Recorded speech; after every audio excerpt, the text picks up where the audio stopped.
25절까지 말씀입니다. 베드로전서 1장 13절부터 25절의 말씀, 신약성경 377면에 있습니다. 377면, 베드로전서 1장 13절 제가 봉독해 드리겠습니다. 그러므로 너희 마음의 허리를 동이고 근신하여 예수 그리스도께서 나타나실 때에 너희에게 가져다 주실 은혜를 온전히 바랄지어다. 너희가 순종하는 자식처럼 전에 알지 못할 때에 따르던 너희 사역을 본받지 말고 오직 너희를 부르신 거룩한 이처럼 너희도 모든 행실에 거룩한 자가 되라. 기록되었을 때 내가 거룩하니 너희도 거룩할지어다 하셨느니라. 외모로 보시지 않고 각 사람의 행위대로 심판하시는 이를 너희가 아버지라 부른즉 너희가 나그네로 있을 때에 두려움으로 지내라. 너희가 알거니와 너희 조상이 물려준 헛된 행실에서 대속함을 받은 것은 은이나 금같이 없어질 것으로 된 것이 아니요 오직 흠없고 점없는 어린 양 같은 그리스도의 보배로운 피로 된 것이니라. 그는 창세전부터 미리 알리신 바 되시니나 이 말세에 너희를 위하여 나타나신 바 되었으니 너희는 그를 죽은 자 가운데서 살리시고 영광을 주신 하나님을 그리스도로 말미암아 믿는 자니 너희 믿음과 소망이 하나님께 있게 하셨느니라. 너희가 진리를 순종함으로 너희 영혼을 깨끗하게 하여 거짓이 없이 형제를 사랑하기에 이르렀으니 마음으로 뜨겁게 서로 사랑하라. 너희가 거듭난 것은 썩어질 씨로 된 것이 아니요 썩지 아니할 씨로 된 것이니 살아있고 항상 있는 하나님의 말씀으로 되었느니라. 그러므로 모든 육체는 풀과 같이 그 모든 영광은 풀의 꽃과 같으니 풀은 마르고 꽃은 떨어지되 오직 주의 말씀은 세세토록 있도다 하였으니 너희에게 전한 복음이 곧 이 말씀이니라. 아멘. 예수님 짤이라는 제목으로 잠깐 나누겠습니다. 한 철학자가 이런 이야기를 했습니다. 다른 사람의 처지에 대해서 생각의 무능, 그것은 말하기의 무능을 낳고 그것은 또한 행동의 무능을 낳는다라고 그렇게 이야기했습니다. 자신의 정체성을 어떻게 규정하느냐에 따라서 우리의 삶은 엄청 달라집니다. 자신의 삶을 어떻게 규정하느냐에 따라서 다른 사람을 대하는 것도 달라지고 자신을 대하는 것도 달라지는데, 하나님과의 인격 속에서 예수 그리스도를 통해서 내가 무조건적인 사랑을 받는 사람, 혹은 나는 삶의 의미와 목적이 분명한 사람이라는 것을 발견하고 자신의 정체성을 규정하는 사람은, 그 자신의 정체성이 규정이 분명한 사람은 1차적으로는 자기 자신을 사랑할 수 있습니다. 자기 자신을 사랑하고 뿐만 아니라 나아가서는 이웃도 사랑하게 되죠. 뿐만 아니라 세상도 사랑하고 세상 경영에 참여할 수 있습니다. 그러나 이것이 분명하지 않는 사람은 그러한 삶을 살아갈 수 없는 것을 우리는 종종 보게 되어지죠.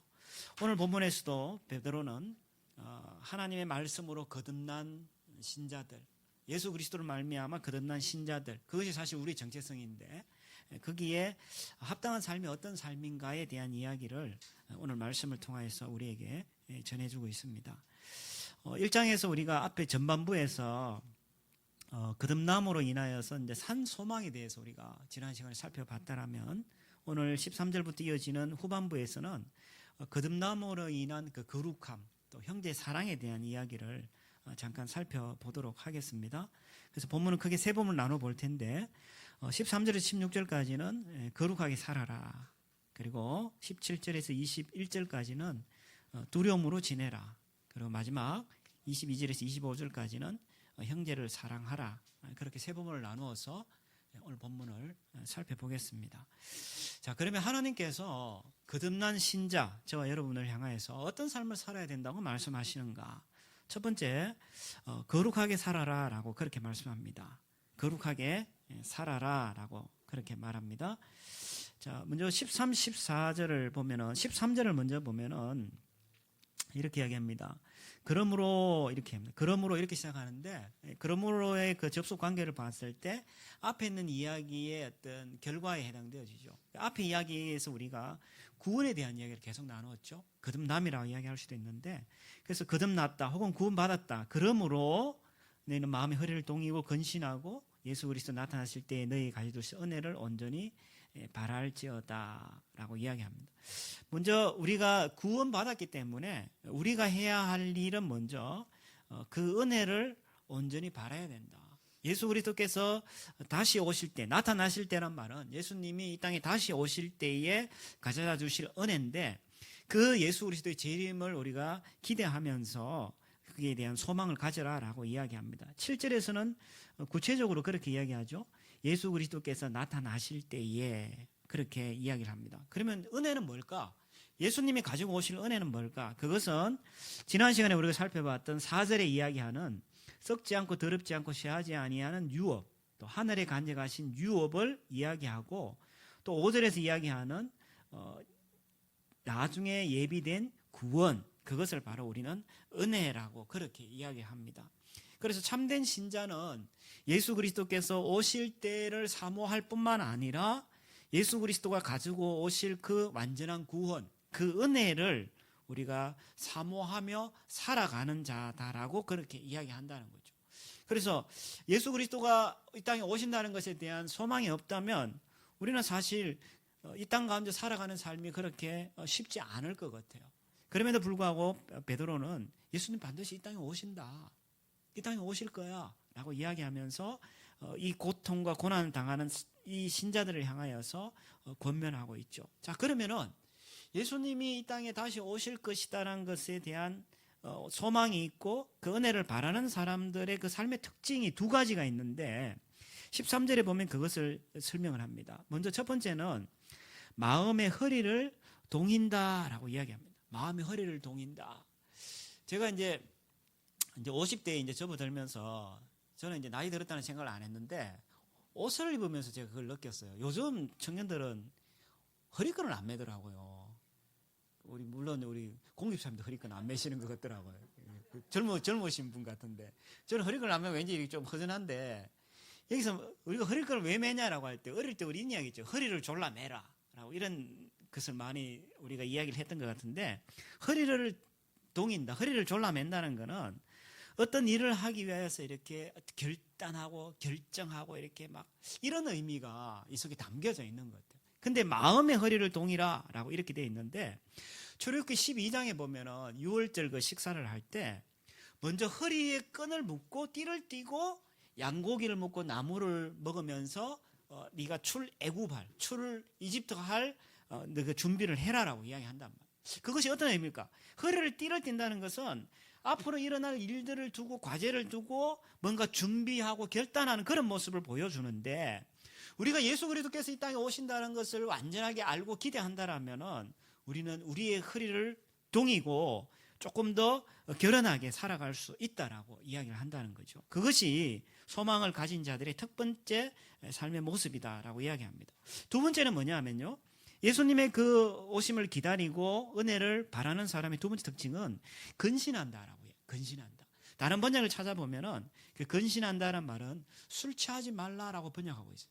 그 술 취하지 말라라고 이야기하는데, 술 취한다라는 말은 또 다른 말로는 세상의 쾌락이나 욕망에 빠져 있게 되면은 우리는 그 예수 그리스도의 재림이나 그 은혜를 바라지 않게 되어지죠. 그러니까 바란다라고 이야기하는 것은 근신하여서 깨어 있는 걸 이야기하는데, 저는 이제 그런 생각이 들었어요. 술 취하면 어떤 특징이 있을까? 자, 우리 옛날에 예수 믿기 전에 한번 생각해 봅시다. 술 취하면 어떻습니까? 일단은 시끄러워.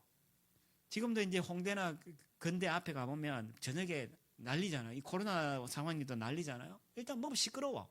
술을 먹으면 시끄럽고, 또 하나는 자제력을 잃고 사람들이 삶의 균형이 깨지는 걸 보게 되어져. 그래서 여기서 근신한다는 말은 어떤 말이냐면 삶이 조용하고 절제되고 균형 있는 삶을 살아간다. 근데 그 동기가 뭐냐? 내가 예수님이 이 땅에 오신다는 걸 내가 알기 때문에 내가 그렇게 삶을 살아갈 수 있는 거예요. 우리가 자녀를 키워보면 알죠? 예를 들어서 아이한테 야, 너 시험 잘 치면 이제 네가 좋아하는 뭐 자전거를 사주겠어, 아니면 게임기를 사주겠어, 뭐 책을 사주겠어라고 할 때 그때 아이들은 그 공부하는 자세가 달라지죠. 왜?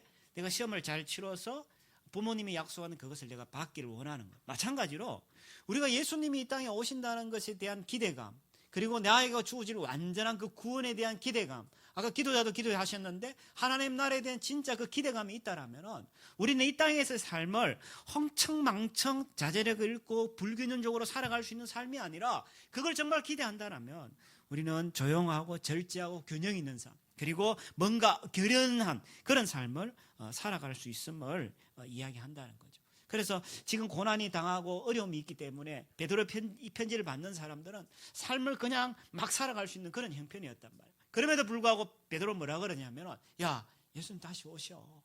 예수님 분명히 오셔. 그래서 우리가 삶을 그냥 흥청망청 살아갈 것이 아니라 마음의 허리를 동이고 우리가 정말 근신하면서 살아가자라고 그렇게 베드로는 권면을 합니다. 그 다음 이제 재림을 온전히 소망하는 사람의 또 다른 하나의 모습이 있는데, 그것은 바로 거룩하게 살아간다라고 이야기하죠. 14, 15, 16절에 이어서 보면은 그 거룩하게 삶에 대해서 이야기합니다. 14절에 보면 이렇게 얘기하죠.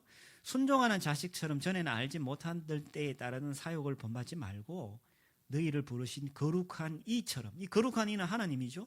하나님처럼 너희도 모든 행실에 거룩한 자가 되라라고 그렇게 이야기합니다.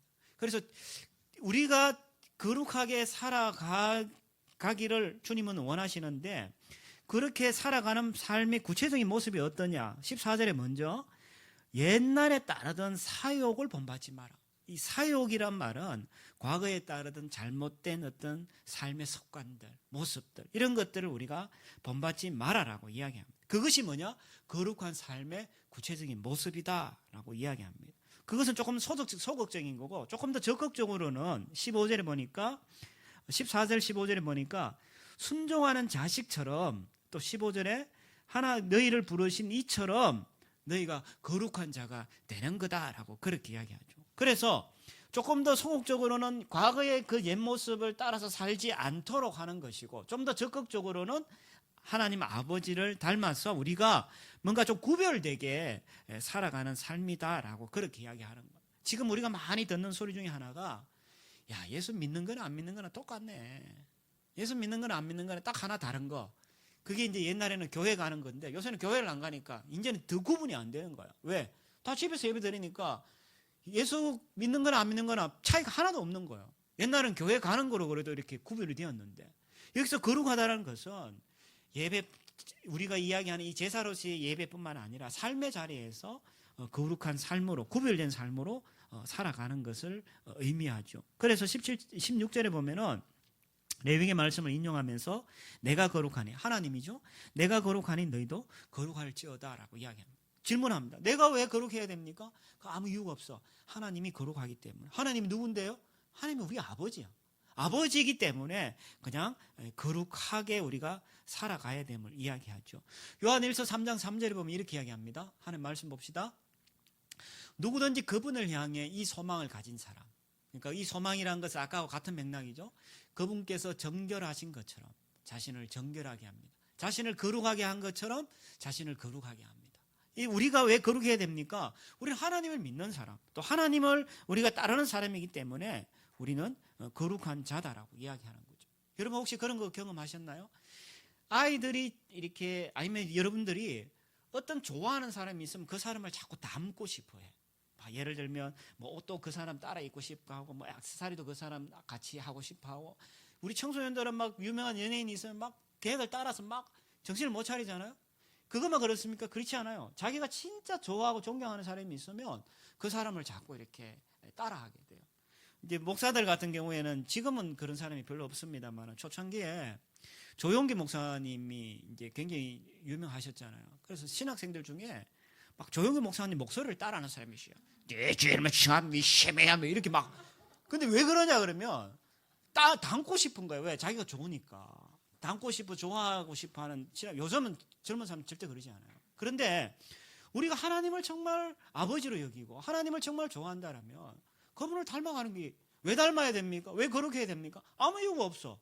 너무 우리가 그분을 좋아하고 또 그분을 사랑하고 그분이 나의 아버지 되기 때문에 우리가 그렇게 닮아가는 거라는 거예요. 그래서 오늘 베드로가 이야기하는 이야기가 너희를 부르신 거룩한 이처럼, 14절에 이렇게 하죠. 너희가 순종하는 자식처럼, 아버지와 아들 관계 속에서 자식이 아버지 닮는 것 당연하다라고 이야기해요.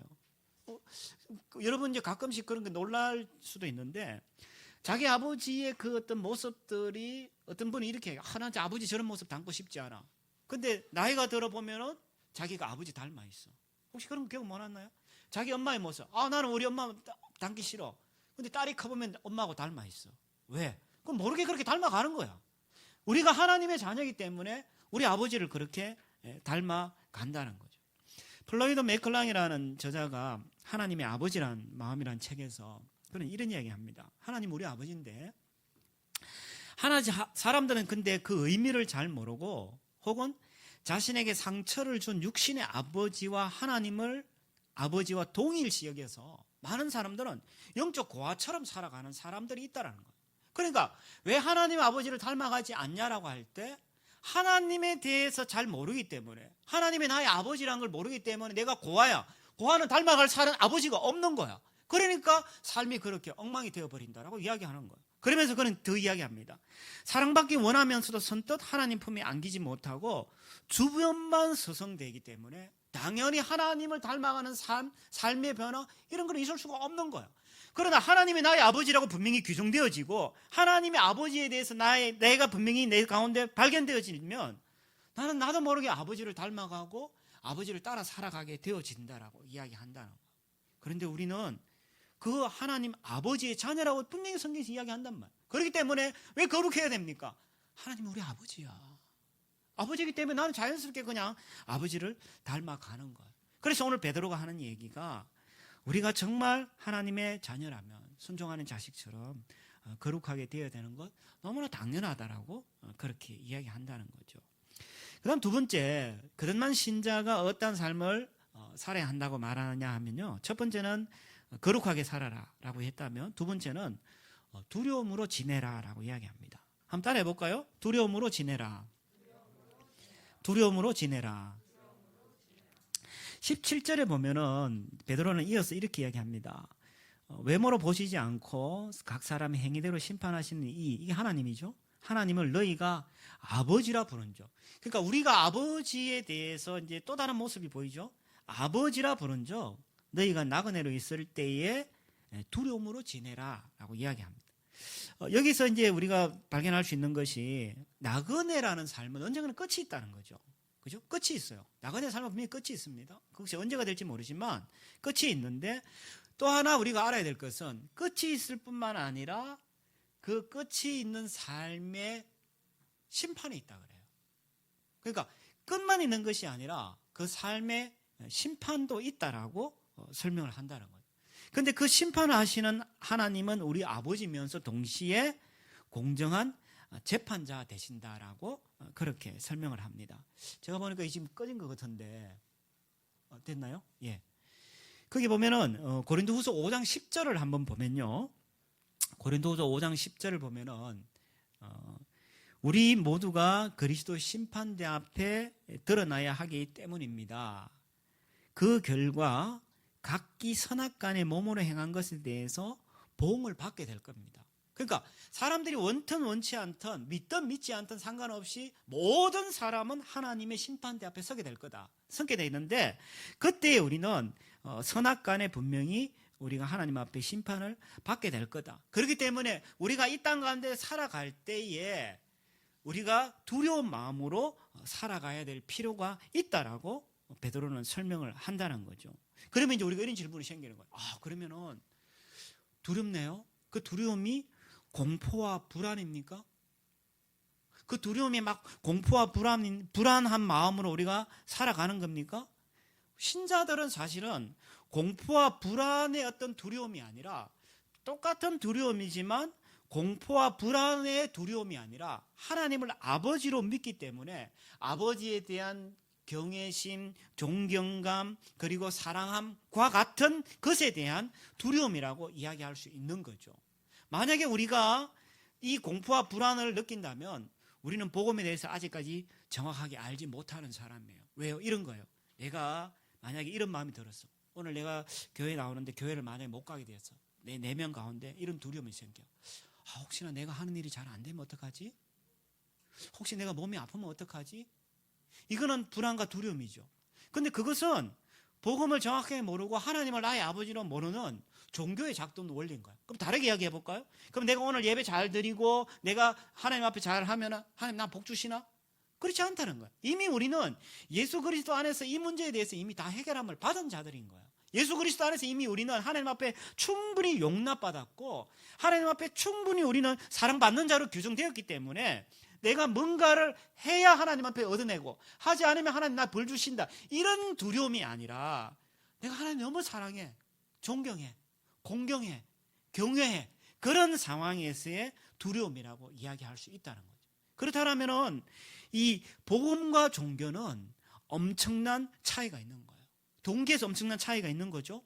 두 종류의 두려움을 우리가 맞닥뜨리는데 종교 생활하는 사람은 늘 불안과 공포의 그런 두려움 속에서 종교 생활을 하는 거예요. 겉으로는 뭐라고 이야기하냐면 난 신앙생활해요. 근데 가만히 보면 그 사람이 종교 생활하고 있는 거예요. 왜? 내가 교회 가지 않거나 신앙생활 제대로 하지 않으면 하나님 나 벌 주실 거야. 뒤집어 이야기하면 나 이렇게 하면 하나님 나에게 복 주실 거야 라고 하는 그 생각은 바로 종교죠. 그러나 복음은 그렇지 않아요. 이미 하나님께서 그리스도 안에서 우리에게 모든 것을 다 해결해 주셨기 때문에 감사함과 기쁨과 진짜 그 경외함, 그 두려움으로 우리는 하나님을 사랑하고 하나님께 기쁘게 순종할 수 있게 되어진다는 거예요. 그래서 베드로는 그것에 대해서 왜 너희가 두려움으로 지내야 되냐에 대한 이야기를 18절, 19절, 21절까지 조금 더 자세하게 설명을 합니다. 그것은 바로 18절에 이렇게 얘기하죠. 너희가 대속함을 받았는데 그것은 은이나 금과 같이 없어질 거로 된 것이 아니라 흠없고 점없는 어린 양 같은 그리스도의 보배로운 피로 된 것이다 라고 이야기해요. 이 대속이란 말은 구원함으로 바꿀 수 있는데 우리가 구원을 받은 것은 바로 예수 그리스도의 귀한 피로 값주고 우리는 구원받은 것이다 라고 그렇게 이야기합니다. 그런데 어디서 우리가 구원받았냐? 18절에 보니까 이렇게 얘기하죠. 너희가 알거니와 너희 조상이 물려준 헛된 행실에서 너희가 구원받았다라고 이야기해요. 그 헛된 행실이라는 말을 메시지라는 성경에서는 이렇게 번역합니다. 하나님은 여러분이 전에 몸담고 살았던 막다른 삶, 아무 생각 없이 살아온 그 삶에서 여러분을 건져내기 위해 큰 값을 치렀다. 그래서 이걸 이렇게 표현할 수 있는 것 같아요. 우리는 우리의 과거의 삶이 어땠냐면 막다른 삶, 아무 생각 없이 살아온 그 삶이 어떤 삶이냐 하면은 모든 사람은 다 행복을 추구하기를 원하는데 그 행복을 추구하기 위해서 잡히지도 않고 달성되지도 않고 얻을 수 없는 그 행복을 잡을 수 있다고 달성될 수 있다고 얻을 수 있다고 착각하는 그리고 다른 것으로 행복을 가져다 줄 것이라고 착각하는 그 삶, 그 삶이 막다른 삶이고 아무 생각 없이 살아온 삶이고 그것이 바로 18절에서 이야기하고 있는 헛된 행실이다라고 이야기하는 거예요. 거기서 우리를 예수 그리스도께서 피로 값주고 우리를 사셨다라고 이야기한다는 거예요. 그래서 우리가 지금 누리는 이 삶은 사실은 그냥 주어진 것이 아니라 엄청난 값을 지불하고 산 삶이기 때문에 우리가 우리 스스로 그냥 마음대로 막 고난과 어려움 가운데 우리의 삶이 그것이 충분한 핑계가 되어서 우리의 삶을 마구 살아간다라면 우리는 예수 그리스도의 죽음의 가치를 부인하는 것이고 그 핏값을 우리는 무시하는 삶이다라고 이야기할 수 있다는 거죠. 그래서 우리가 거듭난 신자라면은 당연하게 우리가 두려움으로 지낸다라고 이야기하죠. 하나님을 경외하며 순종하며 지낸다라고 이야기합니다. 마지막 세 번째로 거듭난 신자의 삶은 첫 번째는 거룩하게 살고 두 번째는 두려움으로 지내고 세 번째는 형제를 사랑하는 삶을 산다라고 이야기합니다. 한번 따라해 봅시다. 형제를 사랑한다. 형제를 사랑한다. 22절에 보면요. 우리가 소망이 있고 그리고 예수 그리스도의 그 보혈에 대한 믿음이 있는 사람은 22절에 너희가 진리를 순종함으로 너희 영혼을 깨끗하게 하여 거짓이 없이 형제 사랑하기에 이르렀는데 마음으로 뜨겁게 사랑하라. 그러니까 믿음이 있고 재림에 대한 소망이 있고 예수 그리스도에 대한 믿음이 있는 자는 동시에 뭐가 있냐면 형제에 대한 사랑이 있게 되어지고 그런 삶을 살아야 된다라고 이야기하죠. 그게 보니까 형제를 사랑하되 어떻게 사랑하냐 하면은 보니까 마음으로 뜨겁게 사랑한다. 거짓이 없이 형제를 사랑한다. 22절에 그렇게 되어 있죠. 거짓이 없이 형제를 사랑한다. 마음으로 뜨겁게 사랑한다 라고 이야기합니다. 이 거짓이 없다, 이 뜨겁다라는 말은 우리가 사랑하는 그 사랑의 특징을 잘 보여주는데 거짓됨이 없고 꾸밈이 없고 위선되지 않고 그리고 말로만 혀로만 하는 것이 아니라 행함과 진실함으로 하는 그 사랑을 여기서 표현하고 있다는 거죠. 그러면 질문이 생깁니다. 우리가 왜 형제를 사랑해야 됩니까? 구체적으로는 물론 거듭났지만 여기서는 어떻게 표현하고 있냐면 22절에 보니까 그 거듭났다는 표현을 진리를 순종함으로 너희 영혼이 깨끗이 되었기 때문에 너희는 형제를 사랑해야 된다라고 이야기해요. 다른 말로 하면 우리가 하나님 말씀, 진리의 말씀으로 우리가 거듭났기 때문에 우리는 마음으로 뜨겁게 형제를 사랑하고 말로, 혀로만 거짓으로 그렇게 사랑하는 것이 아니라 진짜 행함과 진실함으로 우리가 형제를 사랑해야 된다라고 그렇게 이야기한다는 거예요. 목회 데이터 연구소에서 이번에 또 통계가 또 나왔어요. 이제 20대에서 59세, 지금 현재를 살아가는 20대에서 59세 사람들을 대상으로 조사를 했는데 요즘 고민거리가 있냐? 저는 이 질문 자체가 좀 잘못됐다고 생각해요. 왜? 고민 없는 사람은 이상한 사람이지. 그런데 어쨌든 그 답변한 사람 중에 91%가 고민이 있다고 이야기했어요. 그럼 나머지 9%는 고민이 없나 생각이 없나 그런 생각을 했는데 91%가 고민이 있대. 근데 고민거리, 요즘 고민거리의 최고의 고민거리가 뭘까요? 제일 앞에 앉아 계신 뭐라고 본인은 뭐예요?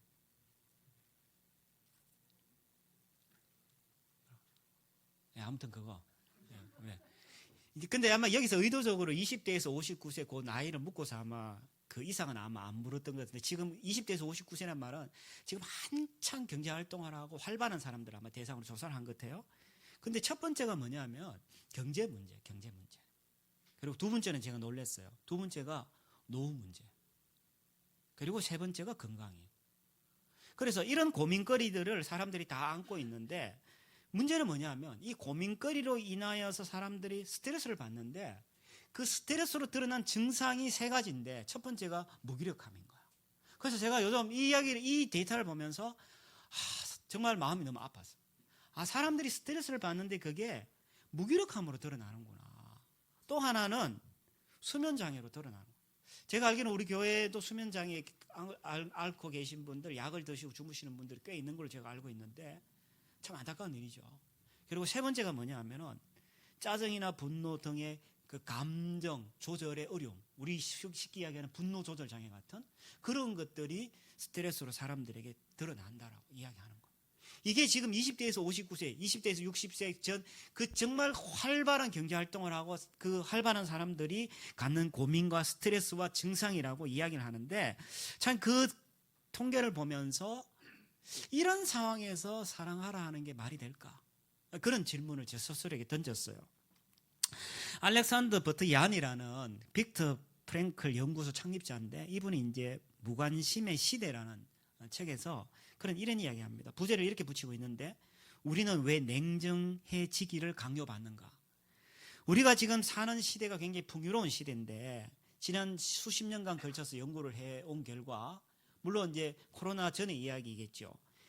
이 빅터 프랭클이라는 분은 어떤 분이냐면 의미치료와 실존 분석을 한 그 오스트리아 정신과 의사인데 이분이 주장한 내용이 뭐냐면 실존적 공허라는 주장을 하셨어요. 그게 무슨 말이냐면 우리가 살아가는 이 삶은 참 풍요로운데 실존적으로는 우리가 다 공허한 거야.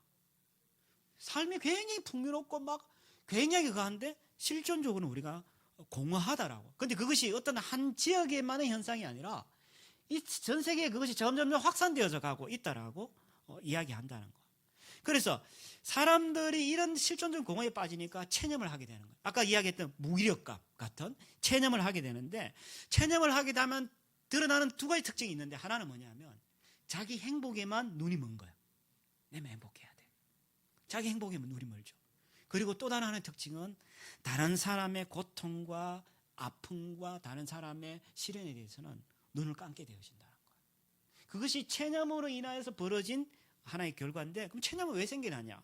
바로 이런 자신의 어떤 삶에 대해서 실망한 사람들에게 주어지는데 이 사람들이 처음에는 어떤 이상을 정했다가 거기에 도달하지 못하면은 사람들이 포기해버리잖아요. 그러면서 체념이 생기고 그 포기해버린 그 자리에 뭐가 들어오냐면 무관심이 들어온다는 거예요. 그러니까 지금 시대에 많은 사람들이 서로에게 무관심해요. 그런데 마치 그걸 트렌드처럼 이야기하지만, 느슨한 연대, 무관심, 이걸 트렌드처럼 이야기하지만 사실은 그것이 굉장히 심각한 사회적 병이라고 볼 수 있는 거야. 그럼 우리는 그리스도인들이 이렇게 이야기할 수 있는 거야. 봐요, 지금 세상이 이래요. 세상이 다 사람들이 고민거리와 스트레스와 이런 문제로 인하여서 모든 사람들이 다 무관심의 시대래요.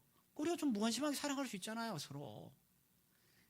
그런데 성경은 이야기합니다. 그것을 당연시 여기는 것이 아니라 우리는 믿음과 소망이 있는 자이기 때문에 우리는 행함과 진실함으로 형제를 뜨겁게 사랑해야 된다라고 이야기합니다. 누가 아파하고 누가 고통당하고 있는지, 누가 힘들어하고 있는지, 제가 지난 한 주간 계속 아침 저녁으로 이제 오후 때 저녁에 이렇게 시간 날 때마다 교인들을 이제 신방하고 하면서 계속 어쨌든 우리에게 이게 필요하구나, 정말 필요하구나. 어떤 분은 외롭고, 어떤 분은 경제적으로 어렵고, 어떤 분은 육체적으로 어렵고, 다 사실 우리가 서로가 서로의 관심과 사랑이 필요한 존재들이야. 저를 비롯해서 모든 사람이 다 마찬가지. 그래서 많은 사람들이 이 시대는 무관심의 시대입니다. 고민거리가 뭡니다. 스트레스가 어떻습니다. 그것이 어떠냐 말이에요. 사실은 그가 우리하고 어쩌면 아무 관계가 없다라고 해도 과언이 아니라. 오히려 우리는 다시 한번 우리가 말씀 안에서 내가 소망이 있는 자고 믿음 있는 자이기 때문에 오히려 그런 자들을 향하여서 우리가 사랑의 그 행함과 진실함으로 우리가 사랑할 때, 그때 우리는 진짜 신자다운 삶을 살아가는 것이다라고 이야기할 수 있는 거예요. 누가 내가 무관심한다고 해서 누가 손가락질 할 사람 아무도 없어요. 왜요? 다 그런 시대라고 이야기해요. 내가 지금 혼자 이렇게 산다고 해서 나에게 욕할 사람 아무도 없어요. 왜요? 다 사람들이 그렇게 고민 속에 그렇게 포기하며 살아가기 때문이에요. 그러나 우리는 하나님의 그 소망이 있는 자고 믿음이 있는 자이기 때문에 우리는 오히려 형제를 행함과 진실함으로 뜨겁게 사랑할 수 있다라고 이야기한다는 거죠. 우리가 거듭난 것에 대해서 조금 더 23절에서 24, 25절에 걸쳐서 설명을 합니다. 우리가 거듭난 것은 그냥 거듭난 것이 아니라 썩어질 씨로 된 것이 아니라 23절, 썩지 아니할 씨로 됐는데 살아있고 항상 있는 하나님의 말씀으로 되었다라고 그렇게 이야기합니다. 야고보서 1장 18절에도 이런 이야기합니다. 야고보서 1장 18절에 보면은 그분은 우리를 창조하신 것 가운데 첫 열매가 되게 하시려고 그분의 뜻에 따라 진리의 말씀으로 우리를 낳았다. 진리의 말씀, 하나님 말씀, 썩지 않는 말씀, 영원한 말씀, 복음을 이야기하는 거죠. 그것으로 하나님께서는 우리를 낳았다라고 이야기한다. 우리가 이제 인간의 힘이나 아름다움이나 부나 명성 같은 경우는 사실 24절에 이야기하죠. 풀과 같고 꽃과 같고 사실은 그 시들어 다 없어지지만 하나님 말씀은 영원하단 말이에요. 하나님 말씀은 영원한데 우리가 세상의 어떤 것, 인간의 힘, 아름다움, 부, 명예, 재산 이런 것으로 우리가 거듭난 것이 아니라 영원하신 하나님 말씀으로 우리가 거듭난 자들이고 그 영원하신 하나님 말씀으로 거듭났기에 우리가 그렇게 살아갈 수 있는 거예요. 그리고 그것은 또한 우리에게 또 다른 하나의 부담을 주는데 그것은 뭐냐면 우리가 죽었던 자들이 영원한 하나님의 말씀으로 생명을 얻었기 때문에 오늘 이 시대에 힘들고 어려운 시대를 살아갈 때 생명을 얻고 힘있게 살아갈 수 있는 유일한 방법은 영원한 하나님 말씀 대신 그 복음을 날마다 우리 가운데 선언하면서 우리가 그 복음을 재발견할 때 우리는 새로운 생명을 얻고 이 땅 가운데 살아갈 수 있다는 거예요. 사람들이 이야기해요. 이 어려운 시대에 어떻게 살아가야 됩니까? 여러 가지 이야기를 제시할 수 있어요. 그래서 성경 분명히 이야기합니다. 항상 살아있고 생명력이 있고 썩지 않는 하나님의 말씀, 그 복음을 우리가 자신에게 날마다 선언할 때 우리는 그렇게 살아갈 수 있다라고 이야기한다는 거죠. 자, 우리가 오늘 이제 신자들, 거듭난 신자들이 어떻게 살아야 되는지에 대해서 세 가지를 고민했습니다. 첫 번째는 거룩하게 살아야 된다. 또 하나는 두려움으로 살아야 된다. 근데 그 두려움은 불안과 어떤 우리가 생각하는 그런 것이 아니라 경외와 사랑함으로 나오는 두려움이다 이야기했고, 세 번째는 우리가 형제를 사랑해야 된다라고 이야기했습니다. 근데 우리가 살아가다 보면요, 앞에서도 조금 이야기했습니다만은 이 거룩함, 사랑함, 이게 사실은 쉽지 않아요. 왜 그럴까? 왜 이렇게 살고 싶은데 이렇게 쉽게 되지 않을까라고 할 때 사실은 오늘 본문에서 길게 그 부분을 할애하고 있는데 바로 우리가 어떤 존재인지를 사실은 모르기 때문에 내가 어떤 존재인지 소두에 이야기했던 것처럼 자신의 정체성이 분명하지 않은 거야. 내가 어떤 존재인지에 대해서 분명하지 않기 때문에 우리가 그렇게 살아가지 못하는 것들을 보게 되어져요. 자, 히브리서 9장 14절에 보면 이렇게 이야기합니다. 영원하신 성령으로 말미암아 흠 없는 자기를 하나님께 드린 그리스도의 피가 두 가지를 우리에게 준다 그러죠. 하나는 어찌 너희 양심을 죽은 행실에서 깨끗게 하지 않겠냐. 그러니까 죽은 행실에서 깨끗게 한다는 거죠. 우리를 거듭나게 하죠. 뿐만 아니라 거기서 그치는 것이 아니라 살아계신 하나님을 섬기게 한다. 그러니까 하나님의 자녀답게 살아가게 한다. 그게 뭐냐? 예수 그리스도의 보혈의 능력이다라고 이야기하는 거예요. 우리를 구원받게 할 뿐만 아니라 거기에 합당하게 살아가게 하는 것이 뭐냐? 예수 그리스도의 보혈의 능력이다 이야기하는 거예요. 그러면 뒤집어 이야기하면 우리가 왜 신자다운 삶이 이렇다라고 이야기했는데 왜 못 살아가냐라고 할 때 예수 그리스도의 보혈이 우리에게 어떤 의미가 있고 우리가 어떤 존재인지를 모르기 때문에 우리는 그렇게 살아가는 것이다라고 해도 과언이 아니라는 거예요.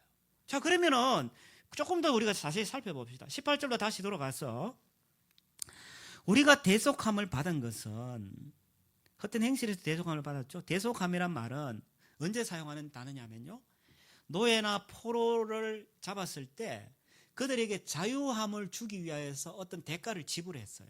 그래서 대가를 지불하고 노예나 포로들의 그 상태에서 해방시켜 줄 때 사용했던 단어가 이 대속이라는 단어인데, 예수님은 우리를, 사람들은 이야기해요. 저는 자유예요. 저는 노예가 아니에요. 그러나 하나님 편에서 볼 때 우리 인간은 죄와 사망의 노예라고 성경은 규정하고 있는 거예요.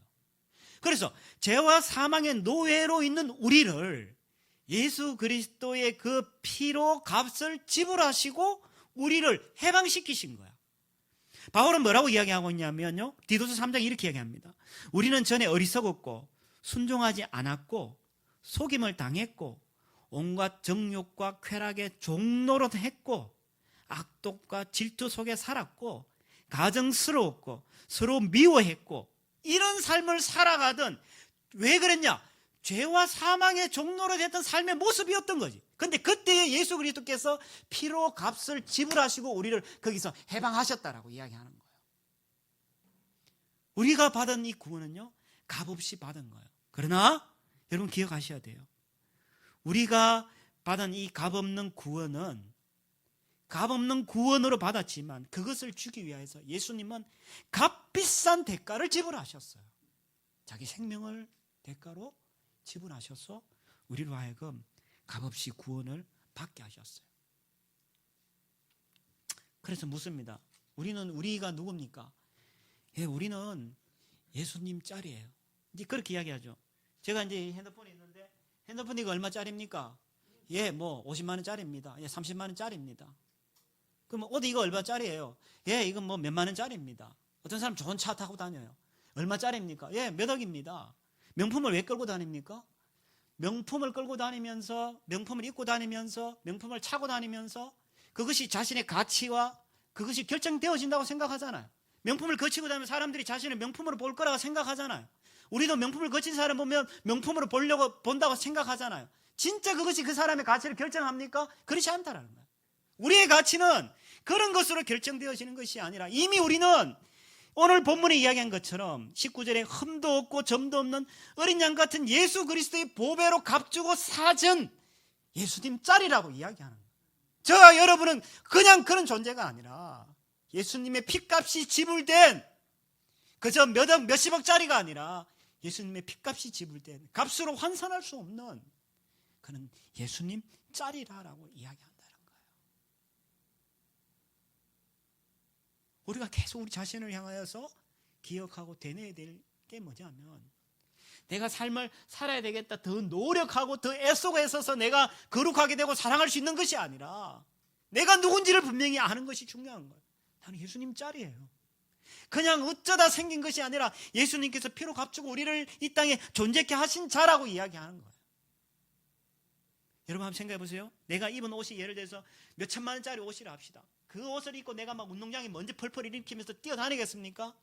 아니죠. 우아하게 내가 이렇게 다니지 않겠어요? 마찬가지로 거기에 합당하게 그 사람은 행동하고 말하고 하죠. 우리가 예수님 짤이라면은 예수님 짤이기 때문에 거기에 합당한 말과 행동을 하게 되는 거예요. 그것이 뭡니까? 거룩하고 두려움으로 지내고 형제를 사랑하는 거예요. 그것이 내가 율법으로 그렇게 하지 않으면 벌받아 정죄받아 그것이 아니라 내가 하나님을 사랑하기 때문에 내가 그런 자기 때문에 거기에 합당한 삶을 살아가는 거예요. 그것이 오늘 우연히 된 겁니까? 그렇지 않아요. 20절에 보면요. 창세전부터 이미 하나님이 준비하신 거래요. 우리를 하나님이 예수님 자리로 만들기 위해서 오늘 우연히 막 급하게 막 이렇게 만들어낸 것이 아니라 창세전부터 하나님께서 미리 아신 바 되셨고 이 말세에 예수 그리스도께서 이 땅에 오셔서 말세란 말은 나중에 이야기가 아니라 초림과 재림 사이 전체를 성경에서는 일반적으로 말세라고 이야기해요. 예수님이 이 땅에 처음 오셨을 때와 예수님이 이 땅에 다시 오실 때 그 사이 전체를 말세라 이야기하는데 그 말세에 그것이 나타나셨는데 왜 나타났냐? 바로 너희를 위하여서 저와 여러분을 위하여서 하나님께서 그 일을 하셨다라고 이야기하는 거예요. 이것이 우연히 오늘 막 급하게 조작된 것이 아니라 여러분을 예수님 자리로 만들기 위해서 하나님은 창세전부터 계획하시고 고민하시고 그리고 미리 하신 바 되셔서 예수 그리스도를 이 땅에 보내시고 예수 그리스도를 죽이시고 부활시키셔서 여러분들로 하여금 오늘 이 자리에 있게 만드셨다라고. 그게 뭐예요? 그게 바로 예수님 자리라는 얘기예요. 그래서 많은 사람들이 아까 이야기했던 경제 문제로 노후 준비 문제로 건강의 문제로 내가 고민이 있어요. 고민으로 인해서 내가 스트레스를 받고 그래서 무기력하고 수면 장애도 있고 내가 분노 조절 장애도 있어요. 그러다 할지라도 그래서 내가 그냥 처음에 제가 언급했던 그 철학자의 말처럼 다른 사람 처지를 생각에 무능한 말하기를 무능을 낳고 행동에 무능을 낳는 그런 삶을 살지 말고 다 그렇다 할지라도 우리가 거룩함과 사랑하면서 거기에 기꺼이 순종하며 살아갈 수 있는 거예요. 왜요? 우리가 예수님 짤이기 때문이라는 거예요. 하나만 이야기하고 마치도록 하겠습니다. 1972년 10월 13일에 이맘때쯤 되죠. 우루과이 그 아마추어 럭비 팀이 탔는 전세기가 있었어요. 전세기가 그 안데스 산맥을 넘어가다가 추락을 하게 됩니다. 그 당시에 그 비행기 안에 탔는 사람이 45명. 추락하면서 뭐 열 몇 명이 죽고 또 그 이제 눈밖에 없잖아요, 산속에. 거기서 추위에 또 배고픔에 못 이겨가지고 또 몇 명이 죽고 해서 45명 중에 29명이 이제 죽게 되었습니다. 그리고 마지막에 이제 구출받은 사람이 16명이 이제 구출을 받았는데 이제 그 사람이 어떻게 살아남았냐 이제 물어보니까 처음에는 이제 비행기 안에 뭐 초콜릿바, 뭐 과자 몇 봉지, 뭐 와인 몇 병 이런 게 있어서 이제 그걸 먹고 견뎠는데 시간이 지나니까 구출될 때까지 이제 이게 해소가 안 되잖아요, 배고픔이. 그래서 로베르트 카네사라는 분이 우리가 저 죽은 사람들을 먹자, 인육을 먹자, 우리가 살기 위해서 우리 저 사람들 먹자. 그래서 그 사람들이 이제 사람 쉽게 하면 사람 고기죠. 사람 고기를 자신들이 살려고 그 사람 고기를 먹게 되어져. 근데 그 로베르트 카네사라는 분이 이제 이 이야기에 대한 책을 썼어요. 어떻게든 살아야 했다라는 책을 썼고 그것이 얼라이브라는 영화로 이렇게 나왔습니다. 물론 오래 전의 이야기죠. 근데 이제 그분이 이제 삶이 어떤 지금의 그 사람 삶이 어떤가 이제 인터뷰를 했어요. 40년이 지난 뒤에 그분을 보니까 직업이 그 선천적으로 이제 그 심장 질환이 있는 아이들 그것을 치료하는 심장병 분야의 그 아주 유명한 전문의가 이제 이 로베르트 카네사라는 분이 되어 있더라고요. 그래서 기자가 질문을 했어요. 당신이 어떻게 이런 삶을 살기로 선택을 했고 이런 삶을 사는 것이 쉽지 않았을 텐데 어떻게 이런 삶을 계속 살아갈 수 있습니까? 라고 질문을 했는데 그분이 그런 이야기를 했어요. 제가 이제 안데스 산맥에서의 그 비행기 추락 사고는 내게 앞으로 생명을 구해야 한다는 소명의식을 일꾼을 줬고 내가 포기하고 싶을 때마다 그 생각이 다시 나를 이 자리에 있게 했다라고 이야기하는 거예요. 그 사람이 거기서 이야기하는 그 경험이 뭘까? 그 사람의 생명이란 것이 뭘까? 다른 사람의 그 고기를 먹으면서 어떻게 보면 다른 사람의 생명이잖아요. 그걸 먹으면서 자신의 생명을 유지하고 그 유지한 생명을 그냥 거기서 소멸시키는 것이 아니라 또 다른 생명을 위하여서 자신의 삶을 헌신하는 그 삶을 이야기하고 있는 거예요. 우리도 사실은 비슷한 거예요. 우리는 누군가의 생명으로 지금 생명을 유지하는 자들이에요. 우리가 이 자리에 있는 것 우연히 있는 것이 아니라 창세전부터 하나님이 미리 아신 바 되시 그리고 그 예수 그리스도의 피값으로 사신 바 된 자가 저와 여러분. 우리가 우연히 이 자리에 생명을 가지고 있는 것이 아니라 예수 그리스도의 그 피값으로 이 자리에 있는 자들이 마치 그 사람의 고기를 먹으면서 생명을 유지하고 그 유지된 생명을 가지고 또 다른 생명을 살리려고 하는 그 의사처럼 우리 또한 예수 그리스도의 그 피값으로 산 자들이고 생명을 유지한 자들이기 때문에 그저 내 혼자 나만을 위하여 사는 삶이 아니라 그리고 내가 어렵다 힘들다 하면서 그냥 자신의 삶을 팽개쳐버리는 것이 아니라 자신의 삶에 대해서 좀 더 거룩하고 그리고 좀 더 두려움으로 지내면서 힘들지만 주변에 있는 많은 지체들을 사랑하고 섬기는 삶이 우리에게 요구되어지는 삶이고 그것이 오늘 베드로가 이 고난의 현장에 있는 그 신자들에게 말씀하고 싶어하는 예수님 자리의 삶이다라고 그렇게 이야기합니다. 우리가 그렇게 살지 않아야 될 이유는 수천 가지 수백 가지입니다. 그러나 우리가 그렇게 살아야 될 유일한 한 가지 이유가 있다면 바로 그것은 저와 여러분이 예수님 자리이고 그래서 거기에 합당한 삶을 살아가는 저와 여러분 되기를 주님의 이름으로 축원합니다. 기도합시다.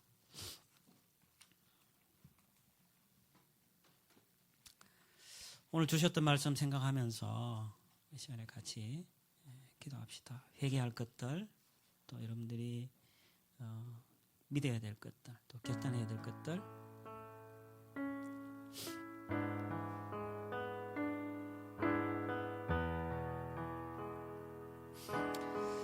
주여 아버지 하나님 은혜 주십시오.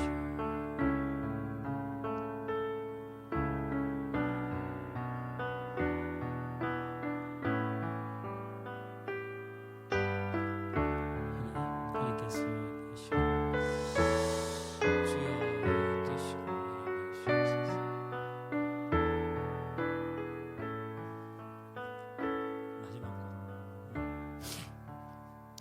하나님 우리가 예수님 자리임을 다시 한번 알게 하시고 거기에 합당한 삶을 살아가게 하여 주십시오.